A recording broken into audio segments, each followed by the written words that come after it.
Hey Farmington STEAM Academy 4th graders, it's Mr. Ollie back once again for another First Chapter Friday. And today we are reading from my basement, my office kind of, although Mrs. Ollie's taken it over because this is where she teaches. So it's not really my office anymore. She's kind of first graded it a little bit, if you know what I mean. A lot of blocks and letters and things around here, but still a good place to read.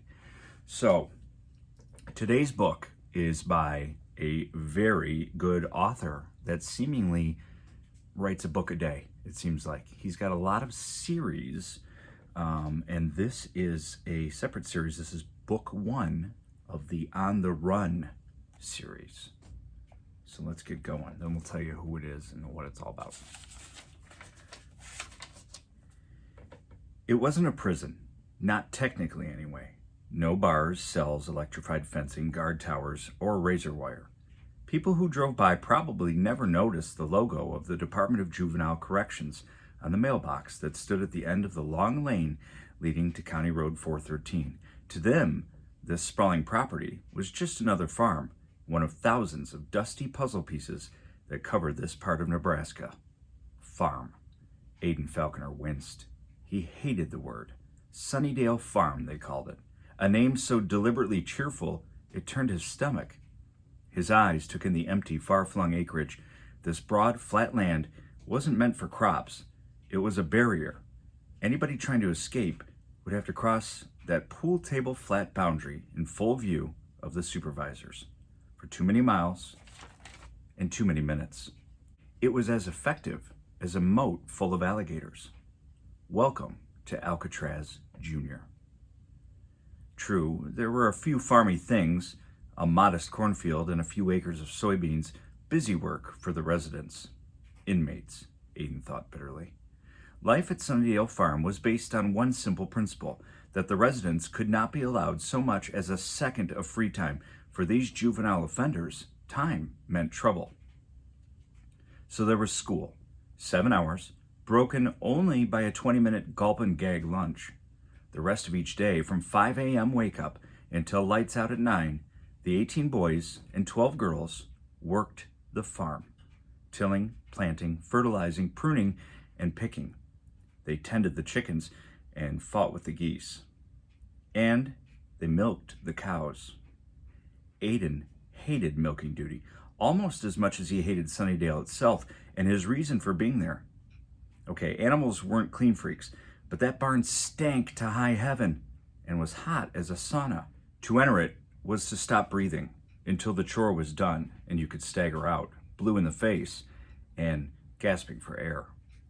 Milking was an art that he seemed incapable of mastering. Some of the residents could plunk themselves down on the stool, reach under the cow, and you'd hear squirt, squirt, squirt. Aiden would plaster his face against the flank of the beast, his hands working like pistons. The squirt, squirt, squirt never came. The frustration was maddening. He was a falconer from a family known for its brains. His parents were both PhDs, respected scientists, or at least they used to be. No, don't go there. The cow was losing patience with Aiden's incompetence.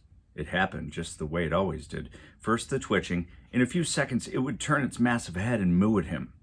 Next, the shuffling and stamping, and then the kick. He would go one way, the stool would go the other, and the pail would be upended, spilling into the straw of the stall the few drops he had managed to squeeze out. His escape came a split second before the cow went into total revolt. Aiden jumped up and fled the barn, feeling sick and breathless, his tan jumpsuit drenched with sweat. What a wuss! Miguel Reyes walked toward the henhouse, carrying a sack of chicken feed. Nobody's scared of cows. Dumbest animals on the planet, next to you. As he passed by, he made sure to whack Aiden on the side of the head with the heavy bag. Ow! Are you okay? Meg Falconer peered anxiously around the corner of the barn. Aiden could never quite get used to the sight of his 11-year-old sister in this terrible place. At 15, he was as old as most of the juvenile offenders banished to this prison camp, but Meg was just a kid, ripped out of 6th grade. Beat it, he hissed at her. Boys and girls were supposed to stay separated except during classes and gulp and gag. Meg had never been big on following rules. She usually got by on a sweet smile and wide-eyed innocence, all fake. "Are you going to let him get away with that?" she demanded. Aiden stared at her. "This isn't some self-esteem game about standing up to bullies. That guy was in juvie before this, for manslaughter." "But where does it stop?" she demanded. "Mom and Dad, framed, the two of us, stuck away in the back of Beyond. We don't even know who we are anymore." "If I pick a fight with Miguel," Aiden warned, "I'll know exactly who I am. I'll be the dead guy in the morgue." "Hey!" came an angry shout. The supervisor who stormed over was named Ray. The residents called him Rage because he was always in one. In Aiden's opinion, that nickname could have gone to any of the other jailers at Sunnydale. There was a kind of permanent anger in the people who worked there, probably from dealing with delinquents like Miguel day in and day out. The soups got sassed so often that they lived in a constant state of being bent out of shape. Ray was scowling as usual. "Well, what do you know? Eagleson and Eagleson. A regular family reunion." Eagleson. This was their identity at Sunnydale. Falcon, Eagle, like this was some kind of April Fool's prank. The court had ordered the change. After the media circus of their parents' trial, Falconer might as well have been Dracula as the last name. The judge said he didn't want the children suffering for their parents' crimes. If this isn't suffering, then what is? Aiden wondered. "We're banished to this old McDonald-hatted jail, mingling with dangerous offenders, while Mom and Dad rot in prison for something they didn't even do." He took a breath. The Falconer kids were at Sunnydale because none of their relatives would take them in. Who could blame the distant cousins for wanting to shield their own families from the scandal? A day didn't go by without Mom and Dad decried as traitors in every newspaper in the country. Aiden and Meg had committed no crime. They were here because there was no other place for them. "Sorry, Ray, it won't happen again." His sister cut him off. "That's funny, Ray. You're quick enough to catch us talking, but someone using a sack of feet as a deadly weapon, you missed that, didn't you?" The supervisor's scowl deepened. "You little snot. How'd you like to lose your telephone privileges for a month?" That shut Meg up. Those weekly phone calls were the only contact the Falconer kids had with their parents in prison in Florida. All the contact we'll ever have. Luckily, Meg had the brains not to fight with a soup. She retreated to her work in the soybean fields, and Aiden steeled himself for round 2 with the cows. But later, as he was bussing his tray after a gulp and gag, Meg stepped out in front of him, her eyes like lasers. She grabbed both his wrists with such intensity that it took all his strength to keep the dishes and cutlery from sliding to the floor. "We have to get out of here," she murmured urgently. "Get a grip," he whispered back. "There's no way out of this place." "We have to," she insisted. "We're Mom and Dad's only chance." For a second, he thought he might start losing it right there in the mess. Wouldn't that show Miguel and the others how tough he was?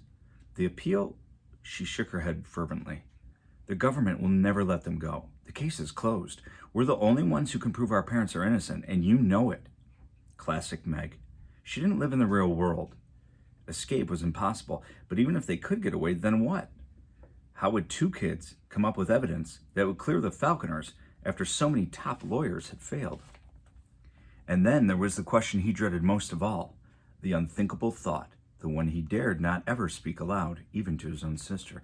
What if he and Meg set out to exonerate their parents only to discover that they had been guilty all along? So friends, this is the wonderful author, Gordon Korman. I've got a ton of Gordon Korman books in the Eye Center. He's got a lot of different series. Hold on. I'm back. Like Everest. And this is called On the Run, Book 1, Chasing the Falconers.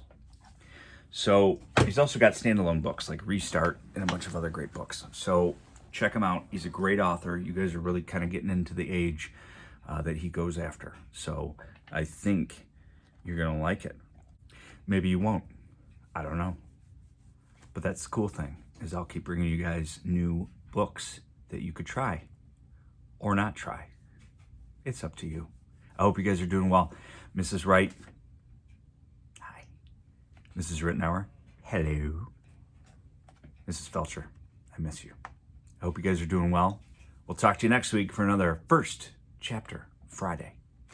Bye-bye.